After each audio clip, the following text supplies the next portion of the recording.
And now joining us on Book TV on C-SPAN 2 is Dr. Judith Reisman. She is most recently the author of this book, Sexual Sabotage: How One Mad Scientist Unleashed a Plague of Corruption and Contagion on America. Dr. Reisman, who was this mad scientist that you're referring to? Well, a lot of people really sort of know who he is by now, I'm happy to say, or unhappy to say, I don't know which, and that would be Dr. Alfred C. Kinsey, the founder of the Kinsey Institute, which is still alive and rushing along. He's not alive, he's gone to his reward.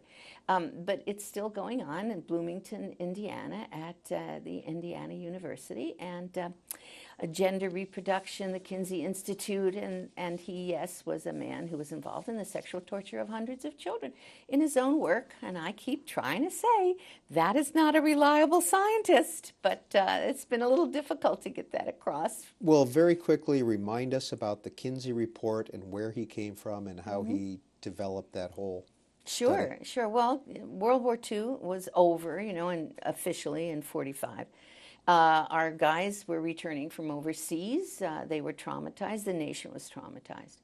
And a couple of years later, 1948, Kinsey's book comes out called Sexual Behavior in the Human Male. And the propaganda around it, and I do officially call that propaganda, it was marketing propaganda, was that this man, this great conservative scientist, was going to tell the American public the truth about all of us, what we were doing sexually, what our grandparents were doing sexually, and our parents were doing sexually, and he was going to reveal the real facts and lift the curtain off what we were hiding all this time. And what that was that we were really a bunch of sexual adventurers, and that mommy and daddy were involved in various kinds of adultery, and that everybody was doing all these bizarre things. And the public didn't necessarily believe it, but a lot of the professors certainly did. And so it was picked up in universities all over the country, and from there it filtered down to every place Who else. funded his study? Yes, well, the Rockefeller Foundation not only funded his study, but when he looked like he was getting in big trouble with Congress, they shifted the money from Kinsey directly into what they called the American Law Institute Model Penal Code, which is why I'm here in the law school, because our laws were gutted and were changed based on all these frauds and these lies. Dr. Reisman, why did you call him a conservative scientist? Oh, because they defined him as conservative. Americans would never have accepted a man who was he was a bi-homosexual. There's big argument which is which, but no argument. He was certainly a bizarre person. He was having sex with his students. He was having sex, making pornography up in his attic and in the university. He was engaged in so many bizarre things, including things that actually brought about orchitis, which was massive damage to his lower nether regions, because he was so abusive to himself. So this was not a normal guy, and he certainly was the major proponent of the idea that children are sexual from birth and that they can be unharmed by sex with adults. Given that this happened in 1948, are there lasting effects to the Kinsey studies? Huge. Absolutely huge. I had no idea when I started on this thing. I really didn't. I just copied off his charts and graphs with this little 2-month-old baby and with this little 5-year-old, and all these things are being done to these children and calling them orgasms around the clock, 24. I just copied them off and I sent it to my colleagues, as in the ethical field of science. And I thought, well, okay, I'll go do something else. They'll take care of it. And that was in 1980. So they didn't take care of it. And it took me years to figure out why. And it turned out that, yes, Kinsey's research became the foundation for major changes, every major change in our sex laws, and have gone through to today globally. I just came back from a global tour. Kinsey's everywhere. In China, indeed. And in Serbia, and in Switzerland, and in Sweden, and in Holland, the Netherlands, of course. So he has been a foundational change for the West worldwide. When you say he's in China, what do you mean by that? Well, there's a book that the Kinsey Institute put out in 2007 called Kinsey, the Man Who Changed the World. And they translated that into Chinese. And so it sold 500,000 copies in 2007, and I was contacted by some Chinese professors who asked me, they said they looked everywhere for something contradicting because the change in sexual conduct among the Chinese youth was enormous following the release of that book. They said, wow, sex, drugs, rock and roll, we can do that too, yeah?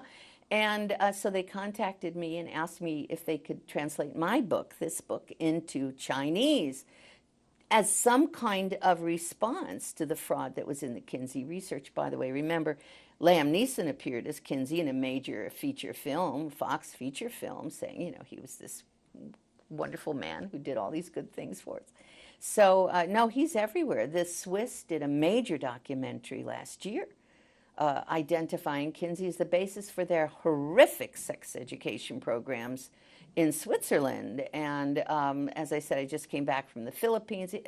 He's involved in every aspect. Look, he's the guy who revolutionized sex for us and said you could do all these things with no downside.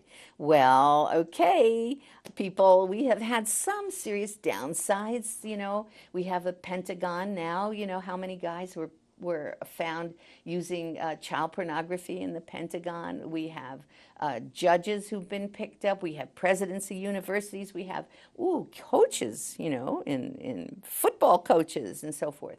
And people are being told it was always like this. Well, I have news for you, people. It was not always like this. When did you first get interested in this research that you're doing? Well, actually, it always comes down to something like this. It was very personal. I was living in a sort of nostalgic little world, writing for Captain Kangaroo, singing songs, you know, doing television for CBS, ABC, NBC. And my daughter was sexually assaulted by a 13-year-old boy who lived upstairs, came from an intact family. And I began to look around and to say, wait a minute, how did this happen? It made no sense. And following that trail led me to Dr. Kinsey, which led me to Hugh Hefner, who called himself Kinsey's pamphleteer, which moved me into looking into the pornography issue, which made me the principal investigator for U.S. Department of Justice study on images of children, crime, and violence in Playboy, Penthouse, and Hustler. So there we are. Should pornography be outlawed? Oh, yes. Yes, we can go back to the original. It was, you know. It was one time. And we don't lose anything by going back to that. I mean, it's had a huge impact on child sexual abuse. No question about that. I won in the Netherlands where I said that. I was on television and in the Netherlands, and I said that Playboy had been producing child pornography and had been conditioning people based on our research for DOJ since at least the 50s, actually, depending on how you looked at it. And Playboy sued me for libel and slander in the Netherlands. They won't sue me here. They would never sue me here. I say, sue me here. Give us a jury trial here. And the judge looked at all the documentation, the images of the children, in bed with daddy or whoever, and said, no, she's right. You know, they lose. Playboy loses. So to a little old me, you know, multi-billion-dollar outfit just lost. When and where did you get your PhD, and what is it in? PhD was from Case Western Reserve University in Cleveland, Ohio. 1980, I think, or 79. I'm getting too old to remember these things. And it was on communication, on the way in which mass media affects changes the human brain, and changes the human being, and changes the culture. And what are you doing here at Liberty University now? I am bringing my wide knowledge to the faculty here, and they have taken my archive, which is massive, in the next room, and thousands of books and many, many, many thousands of documents, so that there will be a home for this material, and we'll be able to at least have a record of this whole history of the sexual revolution as it was changed in the United States and the Western world. And Sexual Sabotage is your third book, correct? Well, it depends on how you count, but yeah, third or fourth, yeah. You working on another one? Yes. Yes, on the fallout in terms of child sexual abuse, which is massive pandemic and it's global.